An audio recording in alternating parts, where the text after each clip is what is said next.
much for taking the time to talk to us for this Star City Stories. I'm so excited to kind of follow up on this. I've spoken to your colleagues before about this effort that you all are doing, and you're moving quite along. Talk about this effort in this construction. Let's kind of update with that, the construction that's going on right now, so that you can equip people with having access to connectivity. Sure. So actually, there's a ton of stuff going on here in the office. I hope you don't hear any of the saws and drills and things in the background.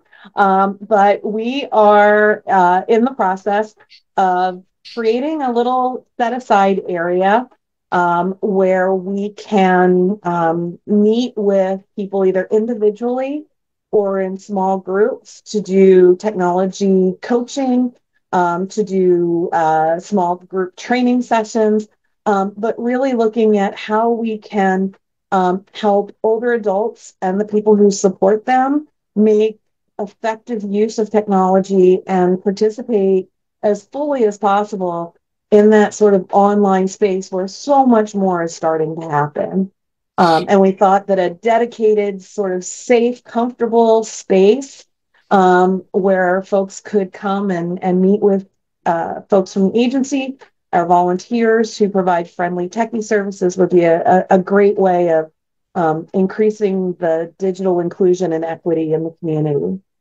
First of all, let me just say I'm giving you all applause because I just think this is the most awesome project. And I have two people who need to sign up, which would be my mom and my dad. We'll talk about that after the interview. Send But them I my think it's way. yeah, I think it's really great that you all are committed to this. What kind of support have you had so far to make this happen? We have had absolutely fantastic support from the Maine Connectivity Authority. They are the state broadband office.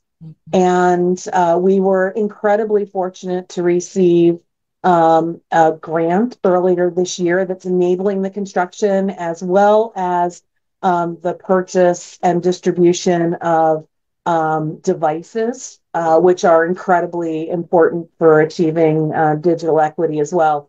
Mhm. So we received a $400,000 grant from the Maine Connectivity Authority. And just a quick shout out, Aroostook County was incredibly well represented. The whole band of Mal seats received a very substantial grant, as did the Caribou Public Library. So three great projects happening thanks to the support from the Maine Connectivity Authority on this project. Because I think it's really great to see, like you just mentioned, collab and partners, community partners coming together to kind of say we need this because we do need this. Talk about that.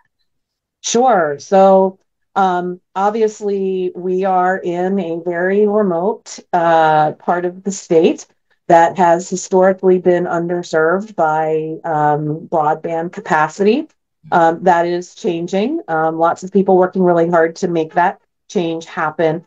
But I really see it as kind of three layers. You have to have the technical infrastructure in place, which we're working on expanding more and more.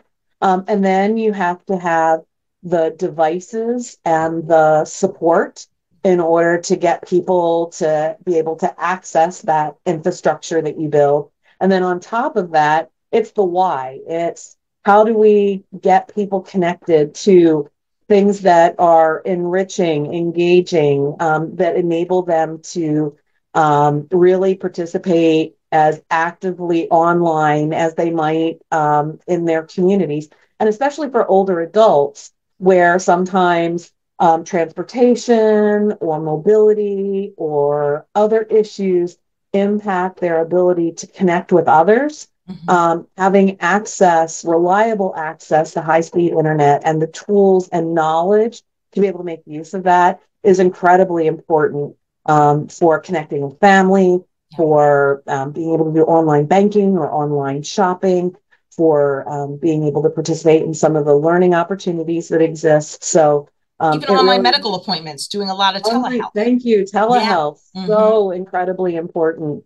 And so we're really looking at strategies that help people take advantage of all of the different kinds of resources that are really important in an area that is underserved in many ways, underserved in terms of the number of medical providers, underserved in terms of some of the educational opportunities for older adults. Lots of different components there. I think this is really great because, first of all, you'd expect or think that it's really great to get the funding, and all of those entities, including yourselves, got the funding. But sometimes it's like a waiting game, right? I mean, it's like you apply for a grant or you apply for this, and then you've got to wait for it to be delivered. Then you've got to wait, to see if this is going to work, and wait before it actually the construction begins. But to see it moving along and the progression of all of this, and rather quickly, when will this be up and running? And how exciting is that? So we are actually significantly ahead of schedule in terms of our construction. Mm-hmm. It's kind of interesting because so many of us, I think, have had the experience of having to wait for contractors to be able to come in and get work done lately. And our crew from Bucks was here very early on, kind of knocking down the door with the with their recip. Um, and so they actually got started about 3 weeks ago on the construction. And we still have a lot of work to do beyond the construction. So it'll be nice to have the space, and we can certainly start to, meet with people in that space. But to build out the full program, we're looking at probably being ready sometime midsummer of next year with all of the devices in place, with all of the training that we want to be able to provide, with all of the volunteers to provide that coaching. We think that peer support, peer coaching is really important and helps people feel more comfortable in accessing technology. It's not going to be that far away when you think about it. I mean, we're almost to the end of the year. Kind of talk about the fact that I think it's really also great that all of this is happening over the past few days or so. It's part of something called Digital Inclusion Week. Speak to that? What exactly is that, and why is that an important initiative?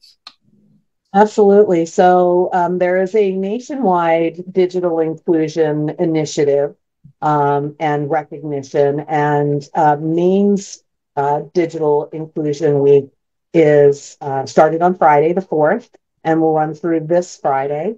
And it's just an opportunity to really call people's attention to both the needs and the opportunities that exist in this space, and really looking at how can we create a more equitable landscape for everybody so that everybody has the opportunity to learn and grow and connect.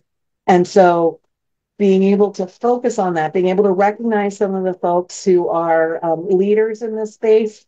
We're really excited that one of my colleagues is going to be recognized by the MCA as a digital connector as part of digital inclusion with here in Maine, Ginny Joles, who's been a longtime friendly techie supporting older adults. So it just really gives us a chance to recognize the importance of this and celebrate the progress that we've made, because we have made really good progress. Lots of work to do yet, obviously, but it's just so great to have the support from both the state through the Connectivity Authority, but also from the federal government in terms of really reaching into rural areas and supporting the needs that we have. And obviously, and of course, the city of Presque Isle. Talk about the support that municipal, local government, and local communities have in making this happen, because I think it's really great that this is happening here, right in Presque Isle. Yeah, so one of the things that we look at is the sort of what are called anchor institutions, and I just came from a conference last week that was all about those anchor institutions in communities, and Presque Isle has several anchor institutions, including the library, including the Agency on Aging, and I believe that the rec center is another one of That's right. those anchor institutions. So the community's investment, the municipality's investment in enabling these spaces is really critical, because we know that we aren't going to be able to reach every single last mile with connectivity. As much as we would like to, the reality is the expense of that and the technology that's required to do that in this area is probably going to be a long time coming. So having those anchor institutions throughout the county, and especially here in Presque Isle, and the commitment that the municipalities make to providing this access for residents is incredibly important. And you can't do any of the other things. You can't do the telehealth. You can't do the educational programs. You can't do workforce development kinds of activities until you have that access. So in some cases, we can take the access to people in their homes. In some cases, we're going to have to bring the people to these anchor institutions where they can get that access. So it's not just if you build it, they will come, but sometimes you build it and you have to bring them to it. But either way, I think that's okay, don't you? Yeah, Yeah. yeah. And there's also something about being in a space where there's support, Yeah. especially if you aren't as familiar with technology and being able to say, hey, I came in to do this, but I'm having a little bit of trouble and Yeah. can I get some help? So I think that that's really reassuring for a lot of people. Thank you so much. And tell us if for people who were listening to this, and like you had said, you needed people, volunteers to can maybe do the training so that they can help other people. If they're interested in how can we get in touch with you and how can they kind of apply to do that and kind of paying it forward? Sure. So we would be happy to receive a phone call here at the agency, 207-764-3396, Mhm. and just let the folks know that you're interested in volunteering, whether that's as a friendly techie or in some other role. We have lots of different opportunities for people both here at the agency and in the community. And we would be happy to get you some more information and get you signed up. And I think it'll be a really great opportunity. I know that the folks who do this kind of work for us on a volunteer basis find so much reward in it. So if you've got an interest and have some skills in the technology space, definitely give us a call. It sounds like a really cool project. Thank you so much for taking the time to share that with us. And congratulations on the success and the launch and the progression of this. You're not going anywhere because we're going to check back with you and see when it's launched and how it's going. But thank you for all that you and your agency do to help people in our community. We appreciate you. We would love that, and we appreciate the opportunity to share the word.